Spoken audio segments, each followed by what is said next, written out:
the International Criminal Court sent shockwaves across the world with its ruling against Israel. The court found Israel guilty of war crimes and crimes against humanity in its military operations in Gaza.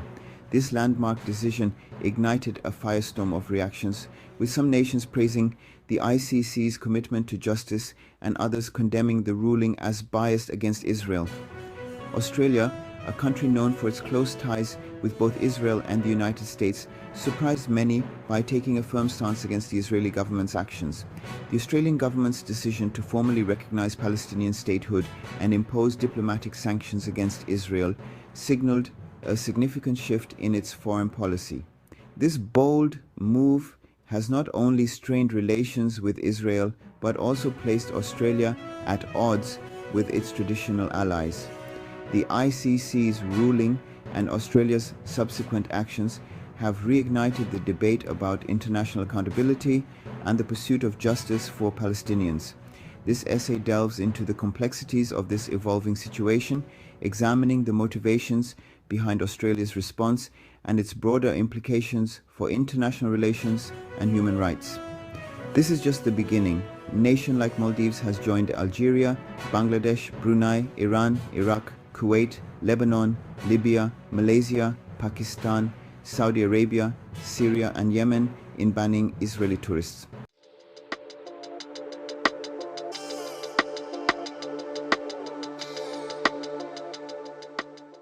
We also believe that violation of a right by any country, large or small, rich or poor, with powerful friends or not, must not be tolerated. This is why the ongoing massacre, the genocide by Israel in Gaza, is a travesty of justice and the international system. The repeated destruction of homes, hospitals, schools, humanitarian infrastructure, the repeated cycles of killing of men, women, children, babies, thousands upon thousands. The world is struggling to process the deaths of so many civilians in Gaza, and now Israel raids Lebanon.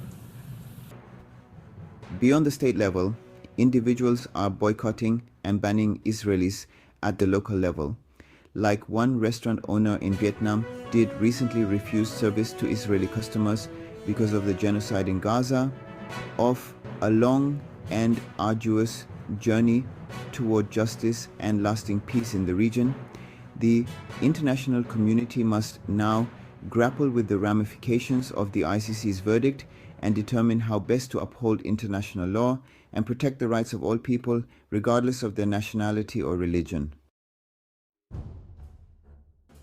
Australia's decision to recognize Palestinian statehood was a momentous occasion. It marked a departure from decades of Australian foreign policy that had consistently supported Israel's position in the Israeli-Palestinian conflict. The Australian government's announcement came after years of growing pressure from within its own ranks, as well as from civil society organizations and international bodies. Advocates for Palestinian statehood argued that it was a necessary step to achieving a just and lasting peace in the region. They pointed to Israel's continued expansion of settlements in the occupied West Bank and its blockade of the Gaza Strip as evidence that the two-state solution was no longer viable. The Australian government's decision to recognize Palestine was seen as a way to breathe new life into the peace process and to send a clear message to Israel that its actions had consequences. However, the decision to recognize Palestine was not without its critics. Some argued that it was a premature move that would only serve to further inflame tensions in the region. Others accused the Australian government of betraying its long-standing ally, Israel. In addition to recognizing Palestinian statehood, Australia also took the unprecedented step of imposing visa restrictions on certain Israeli officials. This move was directly in response to the ICC's arrest warrants for Israeli leaders accused of war crimes. The Australian government stated that it would no longer grant visas to individuals who were subject to ICC indictments. This decision sent a strong message that Australia was serious about holding Israel accountable for its actions. It also put pressure on other countries to follow suit and to take concrete steps to ensure that those responsible for war crimes were brought to justice. The visa restrictions were met with outrage from the Israeli government, which accused Australia of being biased against Israel. However, the Australian government defended its decision, arguing that it was simply upholding its international legal obligations.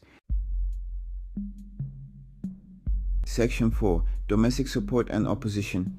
The Australian divide. Australia's decision to recognize Palestine and impose visa restrictions on Israel was met with mixed reactions from the Australian public. While there was a significant level of support for the government's actions, particularly among younger Australians, there was also a vocal minority who opposed the move. Those who supported the government's decision argued that it was a long overdue step towards justice for the Palestinian people. They praised the government for taking a principled stand on the issue and for standing up for international law. However, opponents of the government's decision argued that it would damage Australia's relationship with Israel and undermine efforts to achieve peace in the region. They accused the government of being influenced by a pro-Palestinian bias within the Australian media and academia.